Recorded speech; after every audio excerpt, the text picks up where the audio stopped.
Welcome, everybody. I'm Alan K. Rohde, and with me is Julie Kirgo. And for the next 78 minutes, both of us will be discussing the movie Trapped, made in 1949, a recent restoration funded by the Film Noir Foundation and restored by the UCLA Film and Television Archive.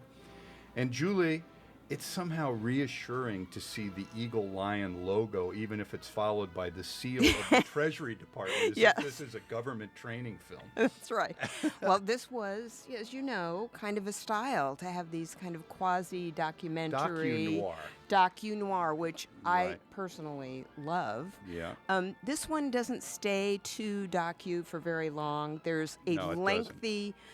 There's a lengthy section of voiceover at the very beginning, and then it kind of vanishes. I guess we'll have to talk a lot in the beginning then. I'll talk right over Anyway, that. the cast here is the terrific one, headed by Lloyd Bridges and Barbara Payton, and we just see the names of the producer, Brian Foy, and of course the great Richard Fleischer. And this is kind of the missing link of the Richard Fleischer noir canon. You know, we have Armored Car Robbery, The Narrow Margin, His Kind of Woman, The Clay Pigeon, and this has been kind of the missing link consigned to the blue light special of barely legible DVDs at the Kmart store. Well, and so it's and good to be able to see this. It's wonderful to be able to see it. I will say, if it has kind of fallen into the abyss, Fleischer was part of the conspiracy to put it there, because he does not talk about it at all in his absolutely wonderful autobiography, his memoir.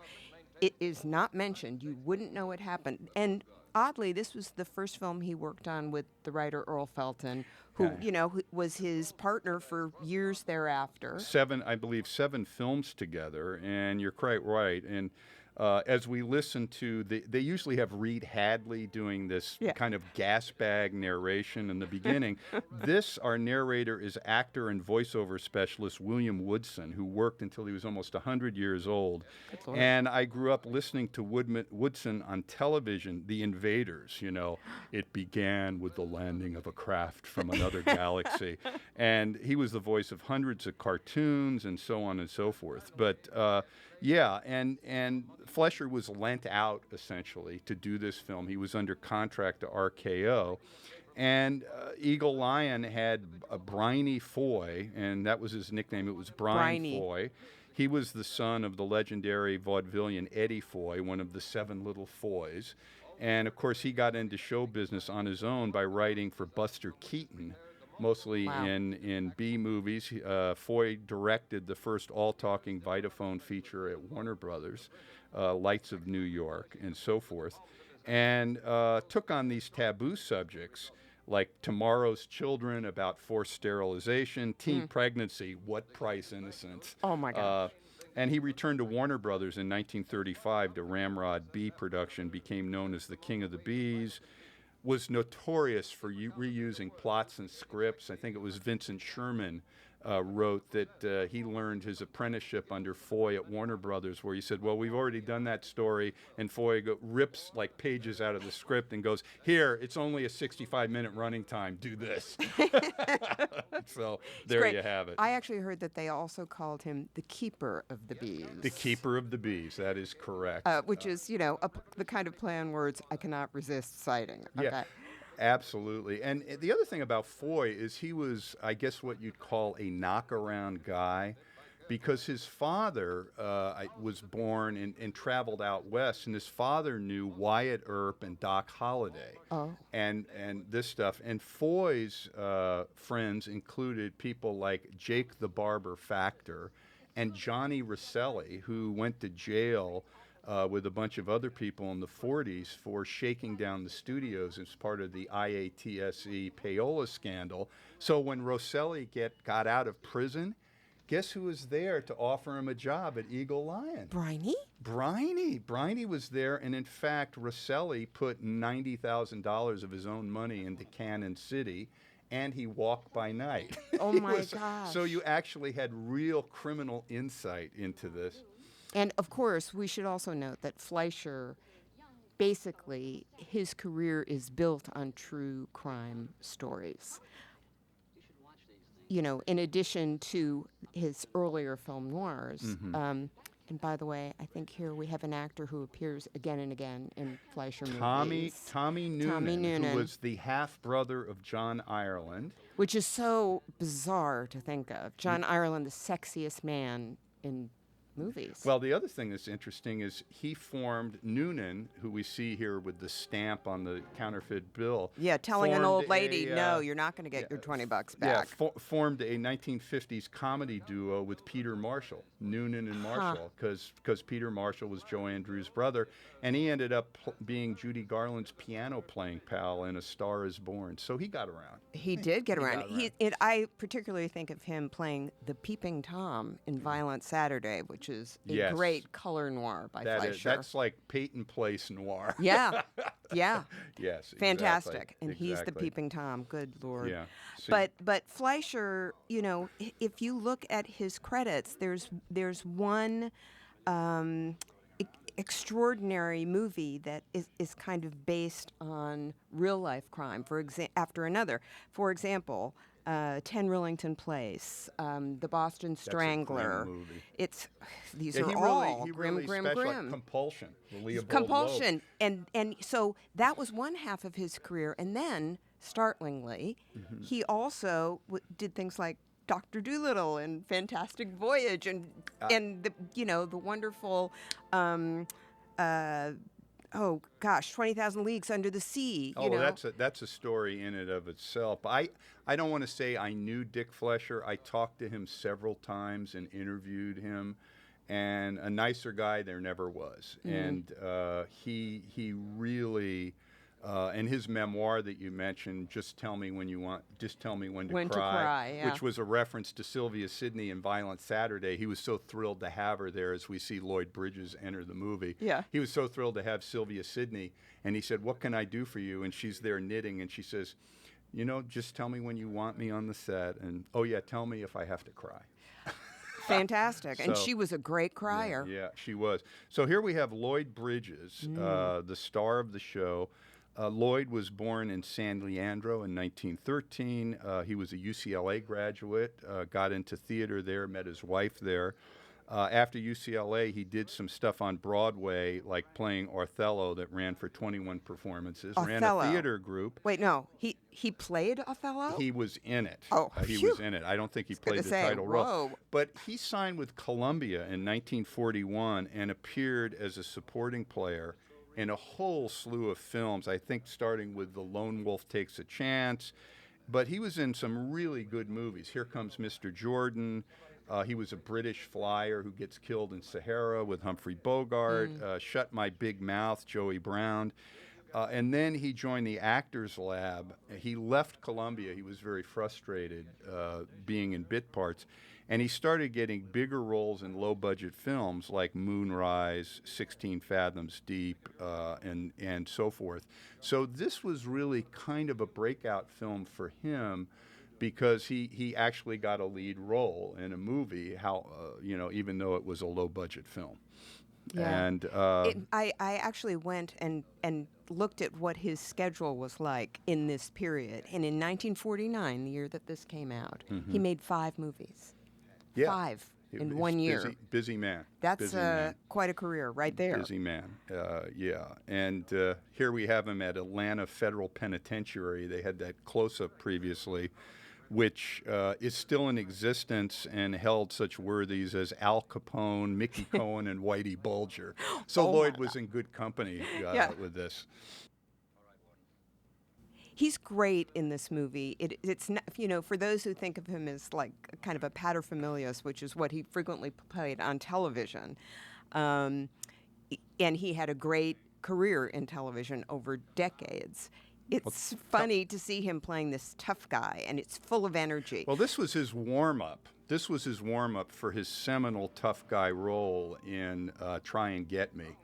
i.e. The Sound of Fury, because he should have gotten an Oscar for that. So you see the viciousness and the brutality He's tough. He flashes it in that, but when you go to Try and Get Me, another film restored by the Film Noir Foundation, get a little plug in there. Oh, yeah. But this is almost like a warm-up for that performance. I also just want to point out that what we've just seen is we've gone from the scene where he basically turns down. And now all of a sudden And he's on the bus. suddenly, I think that is very bold. This is very daring. That's called filmmaking. exposition by editing, maybe. But it's excellent. Yeah, it is excellent. I think it's amazing that they go right to that, and you have to kind of figure out what's going on, which is wonderful. Yeah. And this happens several times throughout the film. Now, it is quite possible There's they Robert shot scenes, Carnes in the trailing who's car there. great also. I always remember him from Here to Eternity. He was one of the sergeants that bullies Monty Clift into trying to join the boxing regimental boxing team. A lot of television episodes and so forth. But and here he swipes the gun, gets the drop on Ken Christie, who is I remember him as the rival reporter in Ace in the Hole. You know, we try to talk to the family. All they say is, see Tatum, see Tatum. So there's so many familiar faces in here that we'll be remarking Which is wonderful. It is wonderful.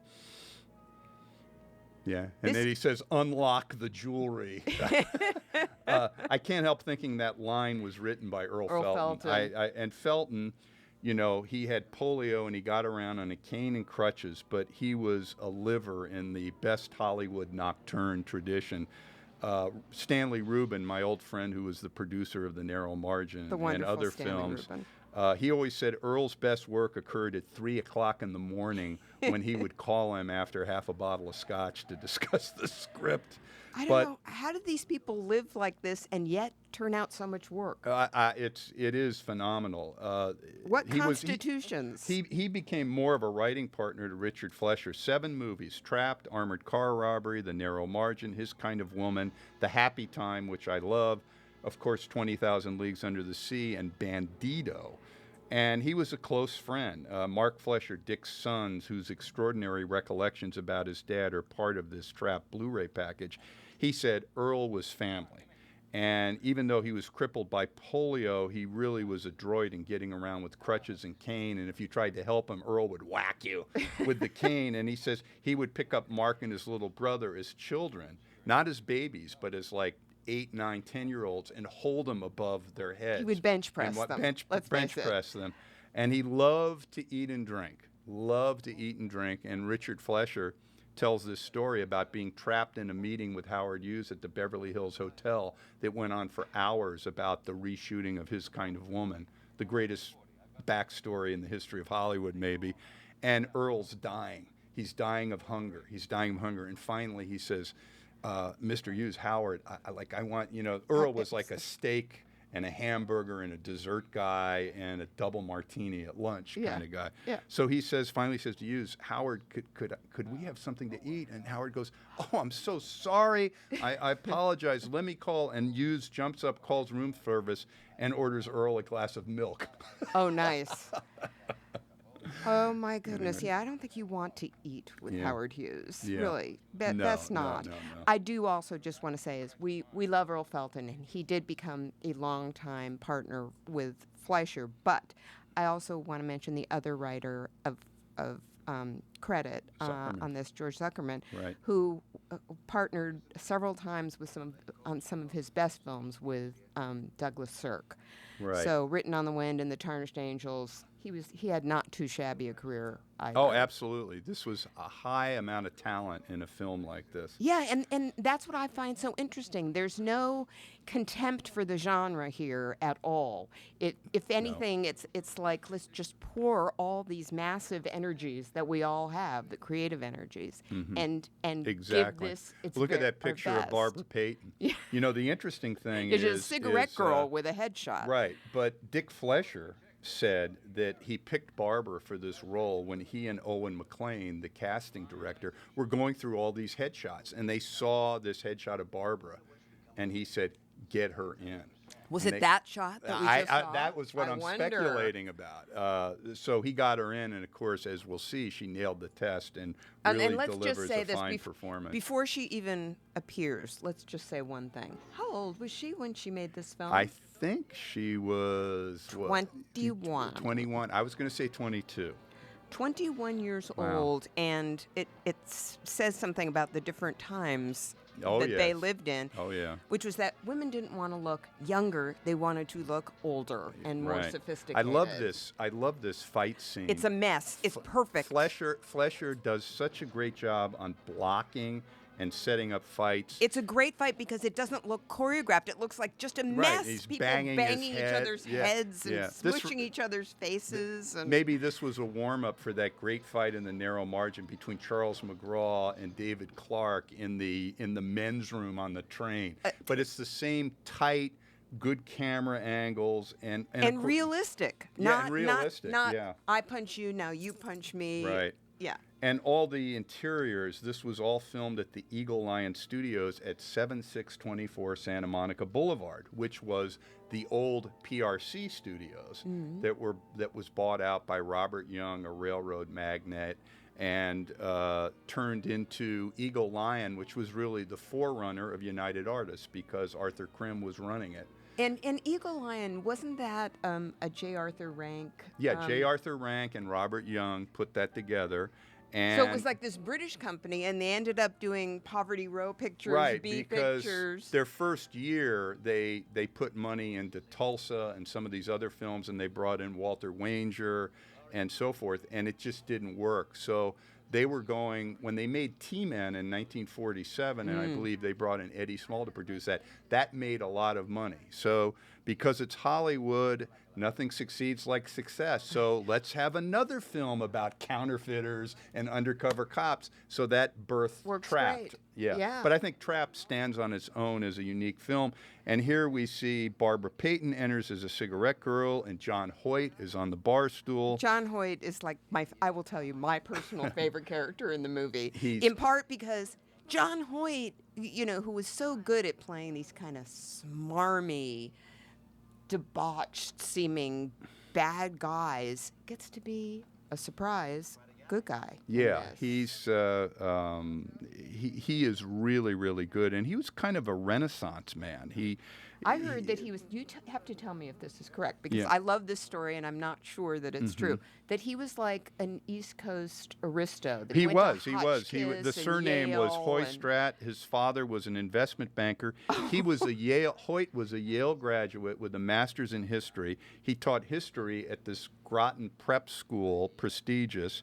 And his students included Franklin Roosevelt Jr. and Elliott Roosevelt. He taught great. the President's Sons. He got bored with that, and he started working at the Summer Theater in Southampton under Monty Woolley's direction. And he ended up getting the stage role, the Beverly Carlton role, in the original stage production of The Man Who Came to Dinner. Oh, that's so great. So suaveness was part of Hoyt's persona from early on. Well, he's in here. He's a very interesting combination of suave, definitely, which he couldn't help because look at that face. But Look at then the also, lapels. please, Yeah. and yet he's hard. Yeah, he's he is. really hard. Well, he's also kind of buff. Remember him in Brute Force when he'd have his shirt off, and he looked like he was like an early LA fitness guy. Do you hear my heart thumping? Oh, there you go. There you go. Okay. So So Barbara. I mean, you get to look at Barbara, and I get to look at Okay, John Hoyt. there you go. Okay. So here we have Lloyd and Barbara reunite, And groping each other in It's the a great. alley. That is actually great, and I Yeah. think Fleischer was wonderful with this. Oh, he was. He He- was. Look at the lighting in this. It's beautiful lighting, and also it's like the minute she sees him, she is like, "Oh, Okay. my love, where have you been?" I think it's time. real. I think it's time now with this Oh, scene, Julie, to yeah. drop some gossip that in Oh, it her goes beyond notoriously gossip. fabulous 1963 memoir, "I Am Not Ashamed." Wait, let's just take a second to savor that title. I am not ashamed. That would be a great film noir title. That is a great film noir. And Barbara's life was a film Film noir, noir. let's face it.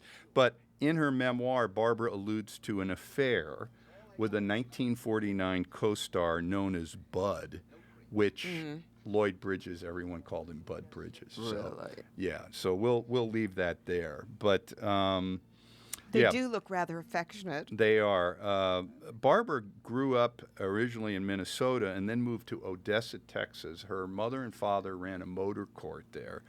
Both of them drank a lot. Yeah. So Barbara grew up relatively unsupervised. She was precocious. How do you mean that? Well, I don't think her parents were really around.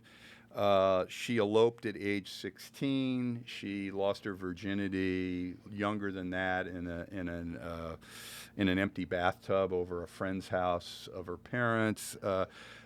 She married a shoe salesman she ran into. That ended. And then she married an Air Force pilot, John Payton, in 1945 and came to Hollywood. And she started modeling while her husband went to USC. They had a son, John Lee. Barbara signed with an agent. And the show business thing became an obsession with her. And she and her husband split in 48.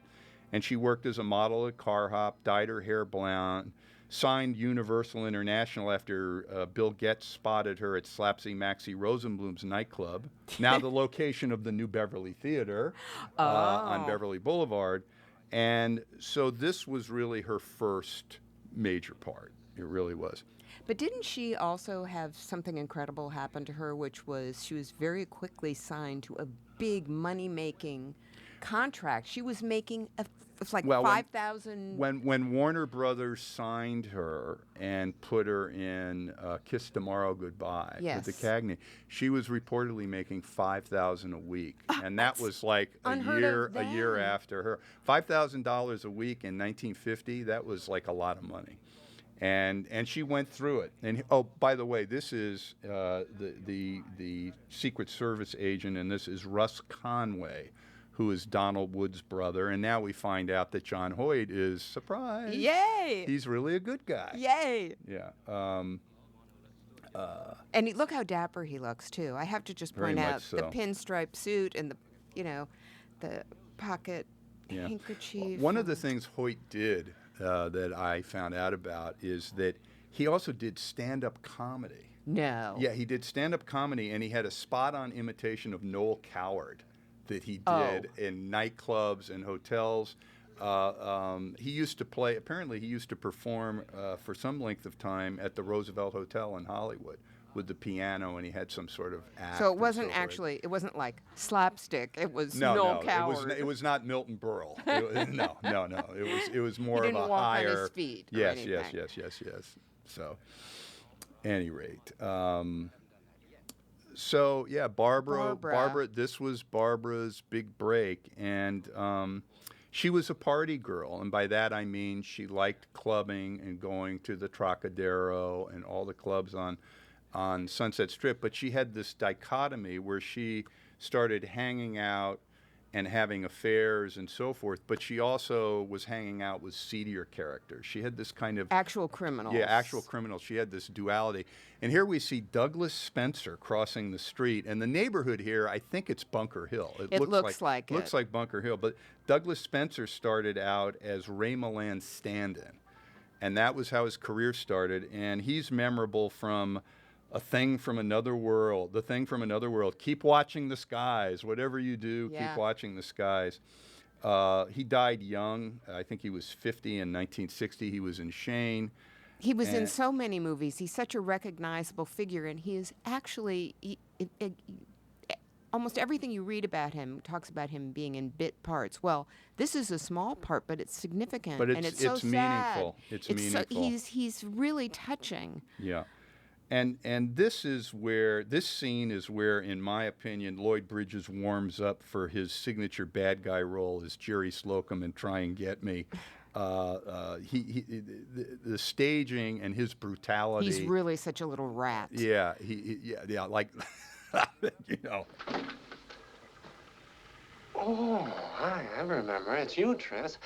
I didn't recognize. Getting back to Dick Fleischer, he started out as when he signed with RKO, he was making these. We should just say, you know what? Since you're going back. Yeah. for those who don't know, he was the son of the Yeah, he's the animator, son the of great Max Fleischer, Popeye the Betty Sailor, and Boop. Betty Boop, and all of that.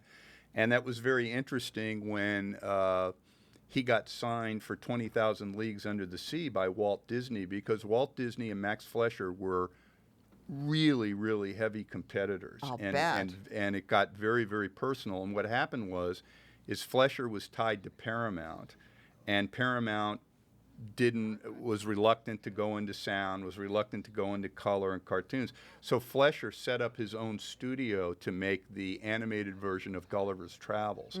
And he was still cranking out all this stuff, and he borrowed all this money, Max Fleischer did, from Paramount, and then he overextended himself, and then Paramount called the note in. Oh.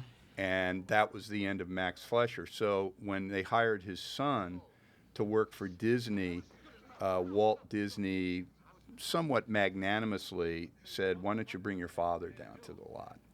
And he brought Max down, and they had this reapproachment. But there was always that angst there, because I would have loved to have been a fly on the wall for that meeting. Absolutely. So look at this desperation here. I know. He's such a wonderful actor. Yeah. And so Dick Fleischer worked up from doing short subjects with Pathé in New York, and then they brought him out to Hollywood in RKO. And in his book, his first day on the set, the first line he ever heard spoken on a soundstage was, "John Wayne hasn't shit yet." That was, and he said, with all this activity, they had to wait for John Wayne to go to the bathroom before anything started. And he said, it taught me right away the power that certain stars, that certain people had in Hollywood, where everything stopped. And then finally John Wayne emerged, and some extras going, he went, you know, Oh we my can God. start the movie. And he said, that was my first day in Instructive. Hollywood. Yeah, very instructive. Oh, my goodness. I Yeah. will say, if you stumble across this book, or even if you want to go and look for it, it is truly one of the most entertaining show business biographies that I've ever read, in Yeah. part because he's a very good writer, and he's very smart. And he's funny. Yeah, and he's very funny. Now here we have entering Sylvester's office, Lloyd is, and he runs into Bert Conway sitting there, who just pulled the funny papers of the magazine away from his face. Bert Conway's an interesting actor. He joined the group theater as an assistant stage manager in 1937, and he came up with Harold Clurman. He was in the original 1937 cast of Golden Boy, worked with Lee Strasberg, and then came to Hollywood after World War II. But it's funny, when I wrote the book on Charles McGraw, Yes. I found this snapshot. Another wonderful book, by the way. Of McGraw and Bert Conway, the old cast of Golden Boy, sitting there, 3 sheets to the wind with a bottle of beer. The old troopers. I've got a picture of both of That's them. great. They were both buddies. That's great. Yeah. This James Todd here, who plays the guy with the counterfeiting plates, it's probably the biggest role of his career.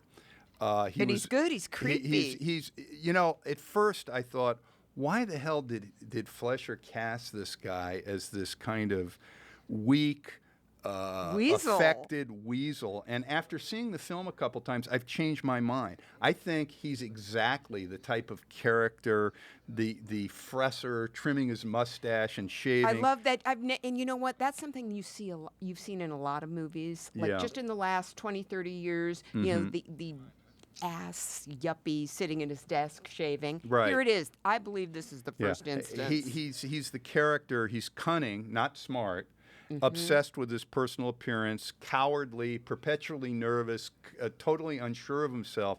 So after watching this, I think this guy is exactly He's right perfect. for the and part. the other thing is, remember that his front is that he is a real estate land developer. Right, This is Citrus in Yeah. 1949 Los Angeles. So first of all, that was a big industry. Yeah, look that at was him. about He to has go him crazy. checking himself in a mirror. as he's Constantly. talking. Yeah, yeah. He's always, and he has a lot of nervous characteristics like Yeah, that. And yeah. then later in the movie, he kind of drops the glad handing bit, and we see how frightened he is. Yeah, he's really cowardly. It's fantastic. He's really cowardly. It's really a really good performance, but he's Yeah. he's got this kind of slickness that just gets eaten Well, away. he had to kind of grow on me like a fungus, until I got used to him.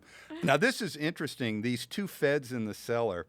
The one sitting there putting his hand on his face is Lyle Littell, and he got this role because he's married to Brian Foy's sister. Really? Yeah, Mary Foy. He was married to her. And then the other guy in the background is Jack Reynolds, who remains in the mind of film noir aficionados as the murderer of Martha Graham, also known as Mildred Atkinson in A Lonely Place. Oh, my gosh. Yeah, so there's two. So... I also find it rather amusing that they don't notice the wire that's set up. That's set up, and it looks so obvious when even when they show it. And then the other thing that I think is very sweet is on top of her fridge is a cake box. Yeah, It's like she's like somebody is she actually cooking? dressed the set. Yeah, Is I don't she- think she doesn't impress me as like a cake baker, as Susie Homemaker. And here she gives him the massage in the back. I think there's some conversation about going to Mexico. And Yes. can you ever be sure? And that reminds me, my late friend Mickey Knox. One night we used to go out to a fish place in West L.A. and Mickey knew everybody, and he told Barbara Payton came up one night and his eyes kind of got glazed, and he was one of Barbara's boyfriends for a short period of time and actually spent some time with her in Mexico. Oh. And so there was like this pregnant pause, and I said, "So Mickey, and How he was said it? he said. Alan, when I left her apartment, I had to crawl out. She had me there he said she was insatiable. Said she was insatiable, and she had me there for a weekend. Okay, can I just say? Sure. Would that not be the kind of thing that one would say? Could be, yeah, but Mickey was a no BS guy, and he also knew Franchitone and acted in a play with him, and we'll get to that. Briefly her husband. Yeah, briefly her husband when she was simultaneously engaged to Franchitone, and then she met Tom Neal. Tom Neal, another kind of criminal actor figure. Well, Tom Neal and Barbara Payton was kind of like the meeting of matter and antimatter. I mean, they were so alike. Explosive. They were explosive. Barbara said, when I first saw him, it felt like hot peppers running up my thighs. And Tom Neal was quoted as telling his son, Barbara was like a man as far as her sex drive. She was a wildcat. We hit it off. Wait a minute. And so, no, but it also had a lot to do with alcohol. And both of them drinking and partying and also, having let's face no it, regard. You said already she Yeah. had a penchant for bad boys. Oh, she did. Criminals. There's no actual question criminals. about that. There's And no question about Tom that. Neal, as we know later, was accused of murder, I believe. Tom Neal went to prison for manslaughter for killing his wife, and from what I've read about it, he got a good deal. Yeah. So I mean, these were. I mean, these you were can blame Hollywood, but troubled is like the least of it. Yeah. These were these people were with people illness. who made decisions, and most of them were bad. They were alcoholics, Yep. and obviously there was some mental illness involved. Yep. It's not just the usual. I like to fool around, Yeah. which is fine. Especially she's 21. Of course, she likes to fool Yep. around. But Yeah, I like this. Start this heap when you see me coming. And Bridges, post-Trapped, he went on to starring in low-budget films like Rocket Ship XM, produced by Robert Lippert, The Little Bighorn, The Sound of Fury, I've already talked about, and then High Noon. He was Katharine Hepburn's brother in The Rainmaker. and is very good in a thankless role. And his brief flirtation with communism could have ended his career in 1951, but he was noted by UAC as a cooperating witness, and his career flourished. And we'll be back to that. We should. Well, Fred Graham here is the cop. He was a stuntman actor who was a pro baseball player and was Basil Rathbone's double in The Adventures of Robin Hood. I don't see any bolts. Oh, Basil There, Rathbone. Basil Rathbone. There we go. That's great. Yeah. But yeah, Lloyd. Lloyd. Yeah, I love the way in these movies cops just fire their guns off like they're at an amusement park or something. Into the air. I know. Yeah. Well. Yeah. Oh, and Barbara gets out of jail. Yeah, because somebody has intervened on her Yeah, well, behalf. this lawyer here standing next to Hoyt is a guy named Lenny Burton, who is another friend of Briney Hoy. Lenny Burton was another friend of Briney Foy, who really wasn't an actor, but he was some friend of Briney. So, hey, let's give him a He's let's got give him a role. good face. He's got kind of hangdog look. He does. But here these two are, and like that convertible. It's fantastic. Yeah. The thing that I find very interesting is he's setting her up. He knows she's, in trouble, and he knows she's not on the side of the angels. Right. But you get the feeling that he's not totally acting his attraction to her. I mean, the character. You get the feeling that his character feels regret that she's going to go down. Oh yeah, and he's that he really likes her. Yeah, and she was a guy magnet, whether on the screen or off the screen. And I also think she was a really good actress. I mean, she's really good in this. And if you see Kiss Tomorrow, Goodbye, she's great with Cagney. She's really wonderful with these older guys who I think turn a little protective with her. Yeah. But when she doesn't have any line readings, when she's watching someone else, she really knows how to listen and react. Concentrating. She's a very competent actress. Yeah, she's not bad. She really isn't. And I mean, she's stunning. Yep. She's kind of like this might have been her downfall eventually. She's almost too perfect looking. The features are perfect. She's got the perfect blonde hair, perfect figure. You kind of.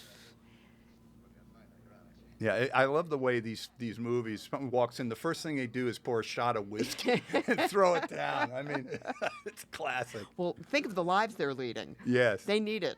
I tell you. Well, what's he after then? Nothing. He's not after anything. What's the matter with you? You ought to be glad I had him. No, she's good. She's very good.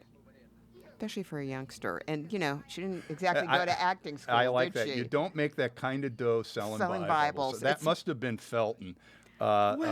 What about George? Well, I think George was more of a construction. That just sounds like Felton. Like I could be wrong. No. But I'm with you. You know what Felton said after he worked with Alfred Cubby Broccoli on Killers of Kilimanjaro, the future producer of all the James Bond. Earl said, "Never work for a producer named for a vegetable." He was terrific. He was terrific. Felton was allegedly a participant in the notorious Perfumo scandal in 1962. You think, how did he get around? He got around. There was a J. Edgar Hoover memo, not the most authoritative of people, but he stated that Felton had taken part in orgies that involved Christine Keeler, Mandy Rice Davis, Lord Astor, Perfumo. And Christine Keeler claimed in her autobiography that Felton was working for the CIA, and so on and so forth. So this is a tie-in to a great Mark Fleischer story. Fleischer and his family lived abroad when he was making movies abroad. Fleischer was a young man going to school, taking French and all this stuff when his father was working on Barabbas in 1960 or 61. Well, all of a sudden, Felton turns up at their doorstep in Rome because the British Secret Service showed up at Felton's door in London saying, "We want to question you tomorrow. Will you be there?" And he said, "Of course." And he got on the first plane that night, flew to Rome, shows up on the Fleischer's doorstep and say, "Can I stay with you for a while?" And of course, Dick Fleischer and his wife Mickey said yes. So then they had to go to London for a rough cut or a screening of Barabbas.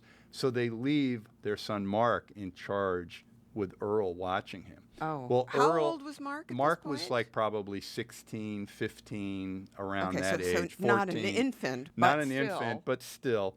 So he said Earl took him out that night to this club that had all these sofas and these scantily clad women. And he said, I later figured out it was a brothel. I drank a bunch of champagne, passed out, And he said, I was woken up at 4 or 5 o'clock in the morning by people who claimed Earl owed them money. So he said, we got a ride home, and he said my parents had hidden some money in their flat, and I went and came out with like $300 or $400 bills, and someone snatched them out of my hand. And then there was another lady who demanded payment, so I had to go with Earl, and Earl gave up his Rolex to this woman. He said, of course it was a knockoff. It wasn't a real Rolex. But he said, when my parents came home and found out about this, Earl was like off the family list. Persona non grata. My parents were not happy with this. But that kind of gives you a flavor of the type of guy Earl was. A wild man, clearly. Yeah, definitely. Wow. Yeah. And as you said about George Zuckerman, in addition to his Written on the Wind and Tarnished Angels for Cirque, he adopted Faulkner's novel Pylon for the screen, and one of his novels was called The Last Flapper, based on Zelda Fitzgerald, who was a personal friend of Zuckerman's during World War II when he was stationed in Alabama. Oh. So Zuckerman got around as well. He did. Yeah, I believe Tarnished Angels was the Pylon adaptation. Was it? Okay, I stand correct. See, that's why I do this with you. You keep me straight. No, I'm just the Cirque person. You are the Cirque person? In the room. Yeah, in the room. Yeah. Not in the grand world. One postscript to the Mark Fleischer story. He said the next day after, passing out drunk and all this stuff went on, he had his French final. Oh, my God. And he gosh. said, I got like a D- or something, or an F on it. And he said all his writing was like all off to the side, going off the page. I was hoping that it was going to be he aced it. No. He was not in any shape to do it. Oh, poor thing. Yeah. Well, clearly he's recovered. Yeah. But what a story. Yeah, exactly. It wouldn't surprise me, if you think about it, 10 Rillington Place was made in London. Right. In the 70, very 69, earlier. Yeah, 60. I think it was released in 71 and probably 69 or and something. I'm just wondering if, there was any connection there. Because there was obviously Fleischer would have been living in the London just post Profumo. Yeah, here we have James Todd fussing with his mustache That's again. right.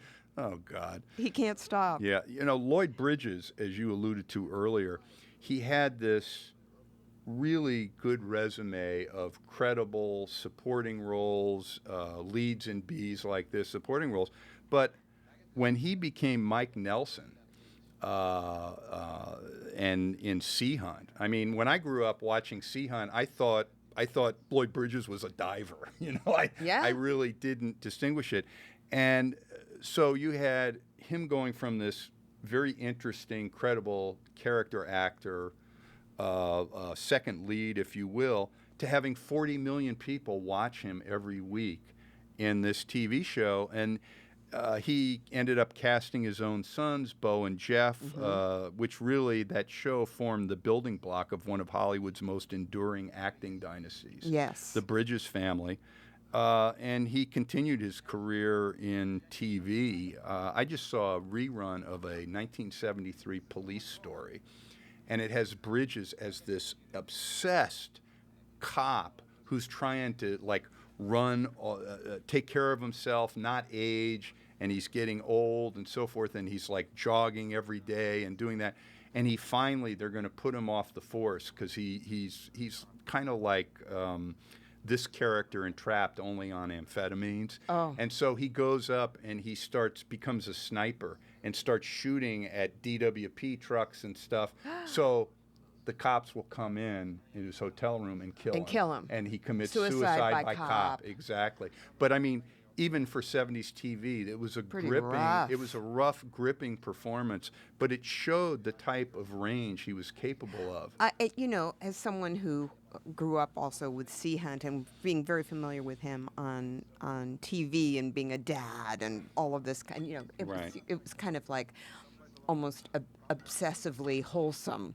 To see him in this kind of role, which I only began to do a mere few years ago, comparatively speaking, it was a real surprise and a very welcome one. I mean, he was terrific playing these kind of like, as you say, brutal, ratty little guys. He's got charisma. He's not like a conventionally good-looking guy. Not at all.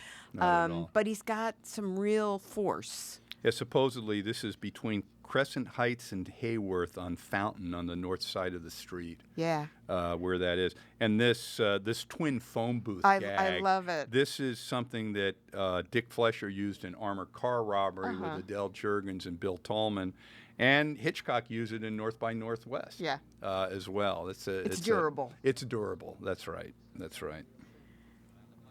And look at that face again. I'm sorry to go back to my own personal obsession, John Hoyt. What? Look at this guy. Look at those icy blue eyes. He still looks like a bad guy, even though we now know he's a good guy. And, these two are... It's just a wonderful conceit that they have to do this on the phone. Why not, call each other up for real? And when's the last time you saw a phone booth that had a glass door that opened and closed, like on a patio? I can't remember it. No, it was always those kind of like folding doors. Yeah. Folding doors. Oh, and so then here we have the map of Hollywood with I love Sunset and Fountain and all of that stuff. This whole series of noirs that were made in L.A. in this kind of just post-war period are such a picture of our city, our fair city, in the midst of tremendous change. Yeah. Coming up, and we'll talk about it more, but, the whole climactic sequence of this movie takes place in the car barn for the electric cars. Yeah, exactly. Which were about cars. to be The the red cars, trolleys, And I think basically, which were about to be destroyed. Exactly. And I think this is emblematic of Eagle Lion because they did have the studios, but whether Richard Fleischer or Anthony Mann and the people who made these crime movies for Eagle Lion, they wanted to get out of the standard sets and the sound stages and get out on the streets of L.A. And look at this. Let Can you it breathe. blame people for wanting to come to L.A. just looking at these idyllic street scenes? Yeah. Obviously the light. Of course, no one notices all these white guys in hats standing around. I mean, they pull up And these in are a Cadillac. They pull up in a Cadillac, and no one notices all these people kind of dotting the neighborhood. I know. And kind of looking about, eyes and darting. pretending to work, Yeah, okay. So, at any rate. This was the hat period, too, which I love. Yeah. But many of these buildings, the whole neighborhood here, this kind of Fountain, West Hollywood area just below Sunset, it still looks very much like this. Yeah. And Richard Fleischer served his apprenticeship at RKO under a guy named Sid Rogel, who was this real tough production chief. Stanley Rubin told me Rogel reminded him of a nightclub bouncer or a vice cop. Ooh. He was a really tough guy, and but he took a liking to Dick Fleischer and really mentored him, took him to all these meetings. And Fleischer said, these B movies that we made at RKO, they would screen them, and it didn't matter what they were. Rogel would come in and fall asleep. And at the end of the movie, when there was a car chase, and it always ended with a gunfight and a car chase, he'd wake up and go, "Ship it."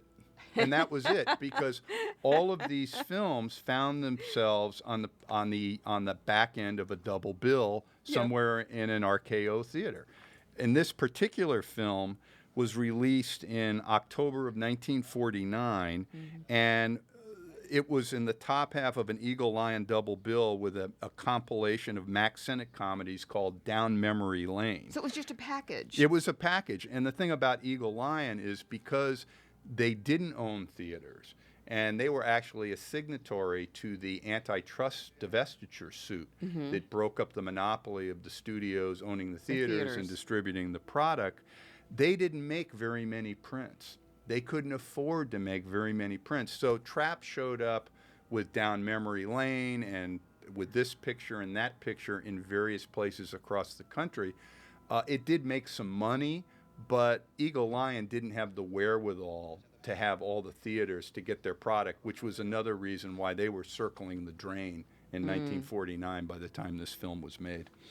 But boy, has to have been a way in which this was a business model that maybe people could learn from today. Well, they did. They did, because when Eagle Lion folded, United Artists came along in the 50s as the studio system with the theater chains and everything came to an end, and Arthur Krim, who did his apprenticeship here, and that was when they brought in the Mirisch brothers and Billy Wilder, and they had all those great films in the 50s and 60s, United Artists did, because they basically hired the producer and director, developed a percentage split, and then let them alone. Yeah. And by that time, the studio system, everything had changed, and that was a successful model. So Eagle Lion was really the laboratory, if you will, for United Artists. And it didn't work in the 40s, but it sure as hell worked in the 50s because the 60s. system had changed so because radically. the system had changed, exactly.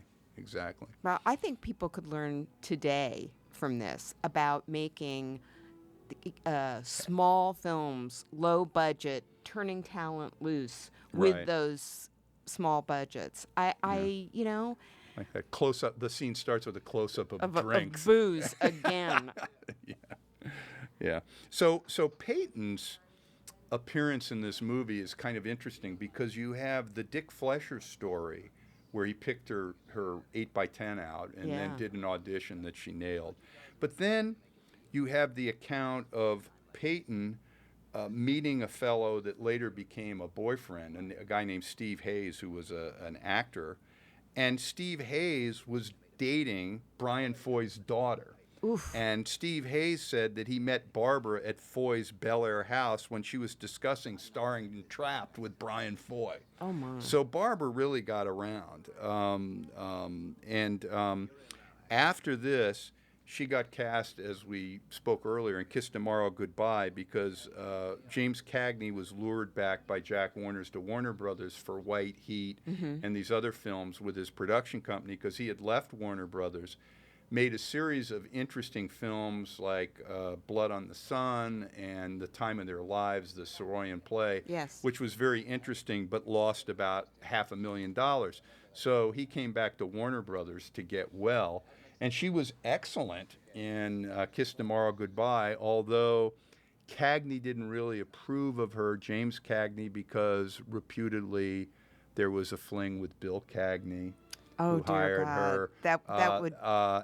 That's she, Cagney's she brother. did mention Cagney was built like such a fire plug because all the dancing.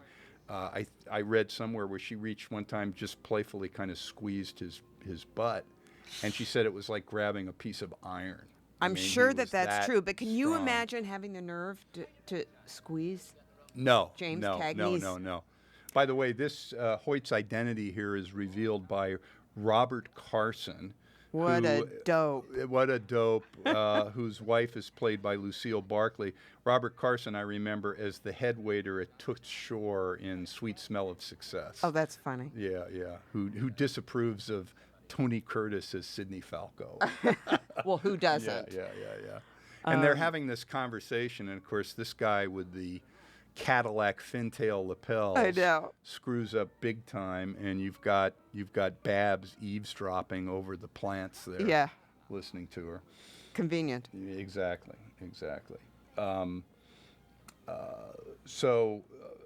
we were saying about Barbara Payton. So she, the thing is, I have heard her story cast as, she was another victim of Hollywood. But do you, I have to say, from a feminist point of view, I'm always ready to go there. But Yeah. in this particular case, to be fair, I can't say Well, I it. think She was got a- very, was a very victim of well her- treated. She was victim of her own behavior. I will say, though, once you start circling the drain in Hollywood, there's no mercy. Well, and she circled for no one's quite gonna a throw her while. light, and she did circle for a while, and she had a lot of chances. And Lloyd Bridges, I want to talk a little bit about Lloyd. He was a cooperating House of Un-American Activities witness, and Lloyd was put in a really uncomfortable position, but he maneuvered himself in a situation where he emerged with his career relatively undamaged. Now, Lloyd joined the CPUSA, Communist Party USA, as a brief flirtation in 1944. Okay, and we should also just say, and there was nothing illegal about that. No, it wasn't totally against legal. the law. Coming out of the Depression, it was an alternative thing, it had very much to do with a belief in the labor movement. Yep. It was kind of like being a mildly leftist. It was not like you were a Soviet agent. No, you were a liberal. Exactly. So what happened to Lloyd is that he got named by Lee Cobb and probably other people in 1951. Well, as we know, there were certain names that were circulating that got named again and again. Exactly. Well, the thing is, UAC had all the names. This was like like a kabuki theater to make these people bend their knees in public and shame them and show tons of publicity everyone because it was the movies. Yeah, how it was America's popular entertainment. So poor Lloyd got a visit from the FBI, and then he engaged Martin Gang, who was a politically prominent and liberal Hollywood lawyer. Very famous. Very famous.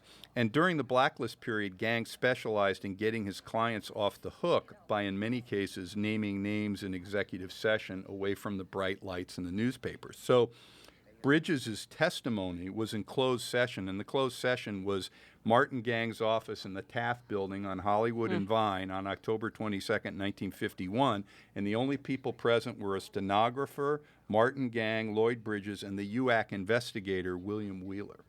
Now, Bridges was extremely close. He was on the board of the Actors Lab, which had a lot of liberals, some communists there, and he was very close to the founder, an actor named Roman Bonin, and also Larry Parks was on the board. And Bridges and Larry Parks, they were best friends. Their families were extremely close. So he told Wheeler that he refused to name any of these people the FBI. They were dear, sweet people. He didn't want to hurt them. And yet he had to, he said, I couldn't remember, and obfuscated as best he could. But he offered up his wife Dorothy's diary for UAC to examine. He mentioned a couple names and so forth. So as a result, he was cleared, listed as a cooperating witness, and was allowed to continue working. He did tell in Leonard Maltin in a 1992 interview about those times and how bad they were, which isn't totally accurate. But he said he didn't work for several years after making High Noon. And looking at his credits, I don't know what years Lloyd was referring to because he kept working. But I think Lloyd Bridges was a honest guy, a good fellow, very well liked, and was put into a horrible position he never should have been put into, like so many others were. Like so many others. And I think, his political proclivities showed themselves in some very nice ways as he continued through life. And if you look at his sons, they are fine examples of actors who are involved in a very sane and humane way. Absolutely. In politics. So clearly there's something in that family. There is a liberal, and I say this with affection. That's one of the total affection. And his there wife is a liberal was quite bent. a great actor as well. And the Bridges family's a lot. As we have Lloyd pull a gun on John Hoyt here. He's a good actor. Look. And the other thing I like about Dick Fleischer is he never goes into a close-up, kind of like John Ford, unless it's meaningful. He waits. Even in a low-budget film like this, where you've got this kind of desultory two-shot in a car cut out with a back projection. No, it's screen. great. And I want to say, same thing applies to the music, which is by Saul Kaplan, a wonderful, wonderful composer for many noirs. And he just, maybe not one of the biggest of names, but absolutely fantastic. When Malibu was Malibu. Oh, look at this. I mean, look at that. I love it so much. It kills. I know. It was sleepy. It was small town. That was Malibu before the riffraff took over. Yeah, and that really, is actually, I just recognize it. That's a Chevrolet they're driving. Thank you. I See the USA. I love. Yeah. In your Chevrolet. How about that? Yeah. It's wonderful, and also just look at that lighting. It's It could only be Okay. California. So and, this- and look at that. Look at that. This fight, you can tell in the long shots there's two stuntmen. Yeah. Like right there. Right there. Yeah, and then they cut to Bridges falling against the car and so forth. So these are two stunt guys rolling around on this cliff. And then they have the two real ones there. Yeah. It's fairly well put together. But what a backdrop for a fight. And again, a fantastic fight. It looks so messy, like real violence. Mm-hmm. Now he's getting booked. And here's the part of the picture that I personally don't understand. I'm with you on this. Lloyd Bridges gets booked. He exits, and we never see him again. And Eddie Muller, in our featurette, commented on this. I have no idea what happened. I looked through all the credits to see if there was an overlapping commitment where he had a contract or a commitment and he had to leave.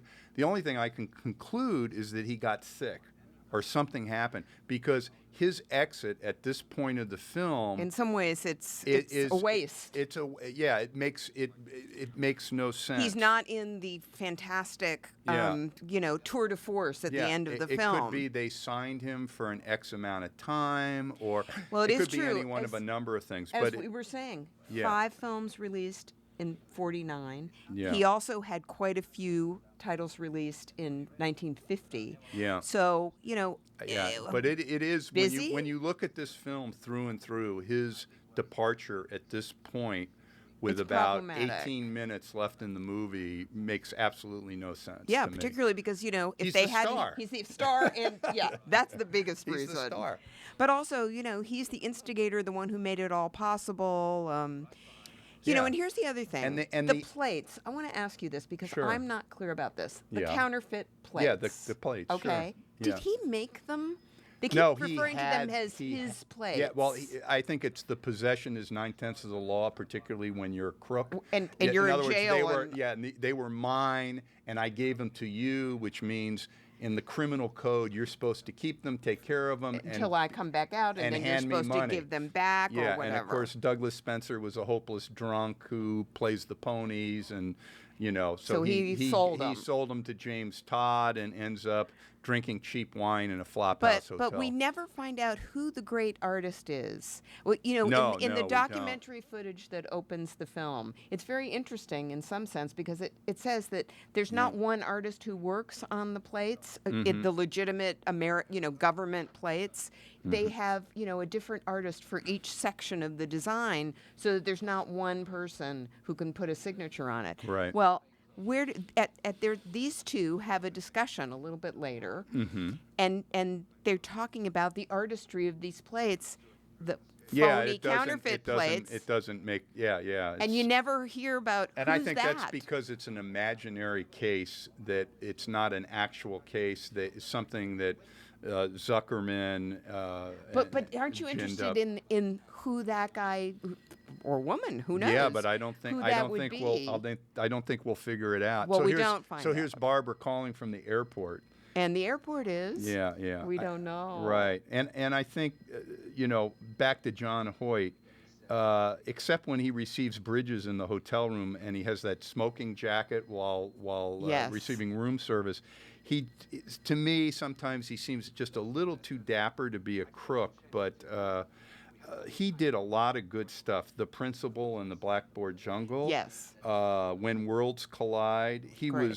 was the ill-fated Brutus in Joe Mankiewicz's Julius Caesar. Fantastic. Spartacus. One of the films that is not one of his most memorables that he had a leading role is Bird Eye Gordon's Attack of the Puppet People, where he's making little people and keeping them in jars. And See, there was something sinister about him. Yeah, Yale. What can I say? And I even remember him sitting with my daughter watching Gimme a Break in the early 90s. He was Grandpa. He was Grandpa in the late 80s, early 90s. I think he passed away in 1991, but really had quite a career. Now for Barbara, No, wait. I just want to point out Grauman's. Grauman's Chinese. And when's the last time you could make a U-turn in the middle of Hollywood Boulevard? Well, you probably couldn't then, Look but at that. they do it. Where's the red carpet?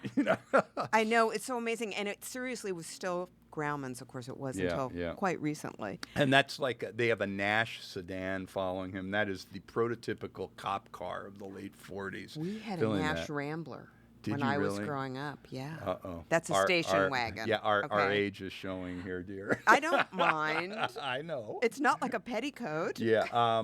So for Barbara, her next thing up when she was on a publicity tour after this movie, she met Bob Hope. Oh, and they had a thing. Bob Hope set her up in a Hollywood apartment. And this was, I guess she was back under... And she didn't need to be set up. She was making $5,000 a week. And so... That's not due very to feminist. her affair with Hope was so notorious, Universal dropped her. Not her him? Contract. Yeah, well, he was Bob Hope. Yeah. Typical. And Hope apparently paid her hush money after the affair was ended. Hush money. Hush money to say, here's some money. Grand tradition continuing to this day. Yeah. So here we go down the tour of Hollywood. I think that's Gower Street there, if I'm not mistaken. Yeah, I mean, all of this looks very Riviera familiar. Makes a right on Franklin. This is like Joe Gillis's neighborhood, yes, where he's exactly. living in Sunset Look Boulevard. at that Nash car. Look at those Nash sedans. I want one. I would take the Rambler back, I'll tell you. Yeah. It was a Woody. This is more of the James Todd, the sweating, the weaseling. Right now, but still with the tie. Yeah. Right now, I need a drink. He's hilarious. He's such a weakling. I know. He's really, really good. Now, is this meant to be her leaving the airport? Yeah, I think this is is Burbank. I think this is Burbank Airport. It looks like it to me. But back in '49, when you see people in L.A. where they say Metropolitan Airport, that's Van Nuys. Right. That was Van Nuys Airport, but I believe this is Burbank. That looks like Burbank, except it doesn't have the parking garages going back. Yeah. And this is called a telephone. Yes. Okay? You put money in and you dial. Yep. I actually used phones like that. I don't think I ever used the ones that had the little round piece and that, The public library the public library in Summit, New Jersey, which was built by Andrew Carnegie when he endowed all these libraries. Carnegie library. They had a phone where you had to hold the earpiece to your ear and talk. Oh, I love the idea of that. But I do remember phone booths for sure. Oh yeah. Yeah, so here we're back with Burt Conway. He was another fellow who got caught up in the blacklist era. Well, I mean, you said he was like with group theater. Yeah, he was group theater. So a lot of people from group theater. A lot of people. Yeah. Cobb. So the film offers dried up. He went back to New York, and his career highlight was the understudy in Death of a Salesman. And he understudied one of the boys. He got to play Biff Loman for One Glorious Week opposite Lee Cobb. So here we have a shot of a moving red car. Yeah. So this red car barn, it was at 7th Street and Central Avenue, as they say in the movie. I love that they call it. They say the car barn. The like car they're from barn. Boston. Well, they use that in the Asphalt Jungle, where they have Sam Jaffe and Sterling Hayden cutting through, and he goes cutting through the car barn, and Ray Teal's the cop going, "What are you doing here? This is city property. There's signs all over the place." So that's been used before. But the Pacific Electric Railway Company, nicknamed the Red Cars, it was a privately owned mass transit system created in 1901, and the streetcars connected L.A., Orange, San Bernardino, and Riverside County. It was a fantastically well-working machine. It was beautiful mass transit, and it was destroyed by car manufacturers. Car and freeways. The freeways were going to be the solution, and the freeway network began in the 1930s, and Hollywood, Beverly Hills, and the San Fernando Valley line shut down in the mid-50s. And were replaced by buses, and aren't we all so grateful for that? Yeah. No, I mean, it was a terrible thing, and it was a calculated commercial decision. Yep. A lot of people got paid a lot of money under the counter, and L.A. still doesn't have a good mass transit system. That's putting it mildly. Yeah. And this 7th Street and Central Avenue It's now the location of the Metro Center station, and this was the first underground station, and this currently serves as the hub for the silver, blue, and gold, and light rail, and buses, and so forth. So it is still existing. Yeah, one thing we should remark about, or that I forgot, is the director of photography on I was decorative just thinking cinematography. about it, and I know why you were, because we're coming to the tour de force. The tour de force, yeah. Guy Rowe. Yes. R-O-E. Fleischer used him on Armored Car Robbery. Very, very good cinematographer. And like many people, he went into TV. The Millionaire. And The Millionaire, and one that still gets repeated, the Robert Culp Western, Trackdown. Trackdown. Taken from the files of the Texas Rangers, with Robert Culp riding into adventure. And Guy Rowe shot most of those, The Rifleman, a lot of those shows, but very, very competent. He was very good. Very good. He was not, I am inclined to think when we come up to this sequence, I think of its equivalent, for example, in He Walked by Night, which is the LA sewers, another big LA thing. Yeah. But that was shot by John Alton, and it's not fair to compare anyone to John Alton. No, because that's John true. Alton That's is true. sui That generis, is head true. and shoulders That above is true. everyone. That is true. But this is very, very nice. Yeah. And look how beautiful just even a shot like that is. And that's The lighting. and The lighting and the camera movement, and Richard Fleischer really knew how to block He out was a a scene master. with the actors, the movement of the actors. Yeah, this is where they're talking about the plates, about the artistry Yeah, of the the artistry of the plates, and then Todd kind of goes, "Oh, isn't this?" And this is just so typical of his character. The last thing you want to do is like take out these plates and show them to another crook. And he's like a little kid taking baseball cards. He's Look like at aren't I leering about cool? them. Yeah, He's like aren't I drooling cool? over Yeah, them. yeah. But at least I sort of, appreciate his appreciation in Yeah. a way, except it's really about money. So- He says it's his retirement. So Barbara, after She Kiss gets Tomorrow punished. Goodbye, she had a small part in Dallas. She started taking amphetamines to keep her weight down. Then there was Steve Cochran. And she was ballsy beyond belief. She didn't take anything from anybody. And then when she met Tom Neal in July 1951, they were too much alike, combustible. Neal got an MGM screen test in the 30s, had the lead in Goldwyn's The Hurricane, but lost it at the last minute to John Hall. He did supporting roles in Andy Hardy and Thin Man pictures, and then had an affair with Joan Crawford, which drew the ire of Louis B. Mayer. And that's weird too, because Joan must have had some kind of strange taste in common with Barbara, because Well, she was married to Franchot Tone, Well, I think and then it was. I think Neal might have been the flavor of the moment for Joan. But at any rate, Louis B. Mayer released him, and he did this freelance acting, most notably in the film Detour in 1945. which is a great. And that's so great. Neal was at the time. Barbara was going through all these different men and movie stars and people. Neal was seeing Crawford, Lana Turner, Xavier Cugat's wife, and so they were forth. the same person. Yeah, they were the same person. And Neal's first wife, Vicki Lane, happened to be my mother's BFF, one of them. And my mother ended up going to Neal's wedding reception with Vicki Lane. Oh. And I asked my mother about Tom Neal, and she said he was a lovely guy, except when he started drinking, he turned into a brute. So it's Jekyll and Hyde. Yeah, abusive. He was abusive drunk. So this fight, and then at the same time, she was engaged to Franchot Tone. So she was seeing Tone and Tom Neal, Barbara Payton was, simultaneously. This fight at 1803 Courtney Terrace, where Barbara had her apartment, Tone was a little older, slight guy. Neal was an ex-athlete, ex-boxer, was a bruiser, and Tone uttered the words that he probably regretted for the rest of his life when they were in an argument over Barbara, and those were, "Let's settle this outside." Ooh. And Tone, it was like a butcher pounding a Swiss steak. Cerebral concussion, broken nose, shattered cheekbone, fractured upper right jaw. He almost killed him.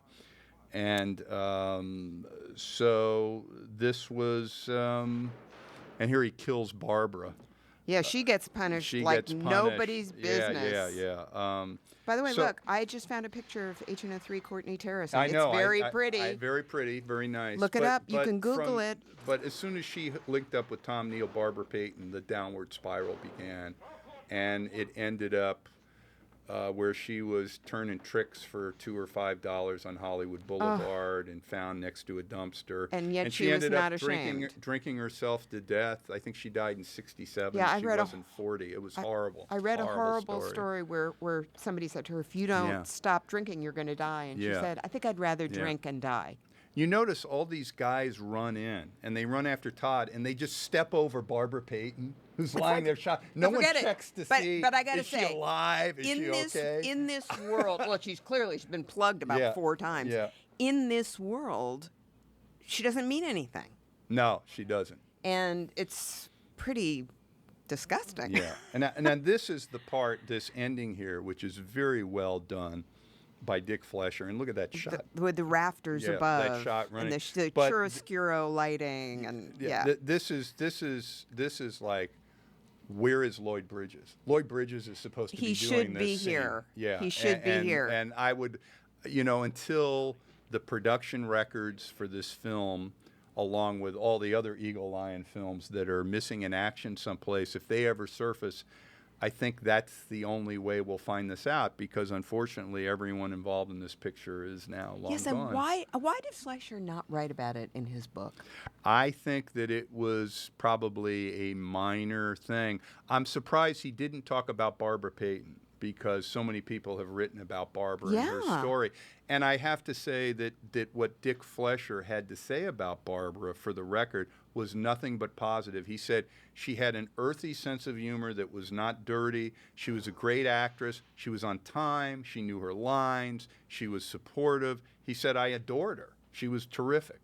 And you compare that version of Barbara Payton with all these other versions, and then when including she really her own version. Her own version. And when she hit the skids, and it is just, it's tragedy. If you look it up, was a tragedy. Look up the phrase cautionary tale in the dictionary, and there's a picture of Barbara Payton. Mm-hmm. It's such a classic, terrible story, and you do become baffled. But I think the family story that you talked about.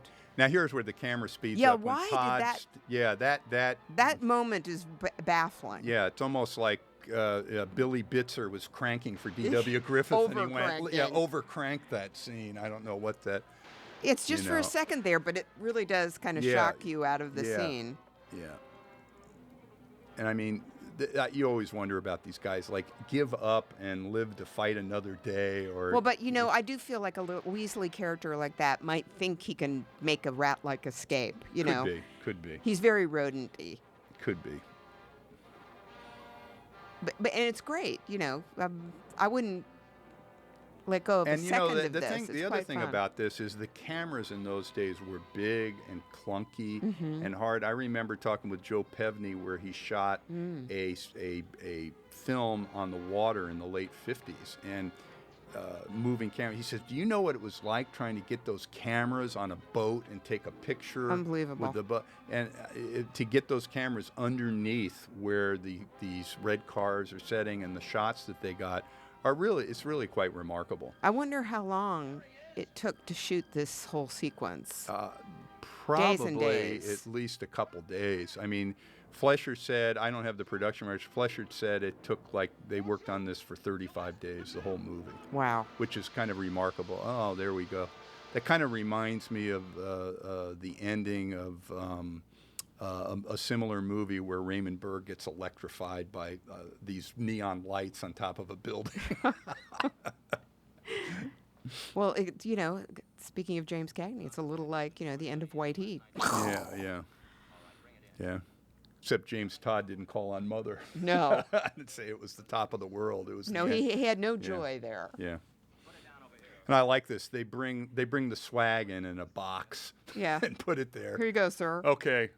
It would be good if Department. if they all divided it up and started putting it in their pocket. But I love the kind of pat ending here. Yeah. Case closed. Yeah, well, it reminds me of the end of DOA, where they bring Stamp. the rubber stamp down with Yeah. the thing. But at any rate, Julie, this has been great. It's so much fun. It is. It is. I really you. enjoyed this. And folks, I hope you enjoy it as well. Thank Oh, you so much yeah. for listening. The end.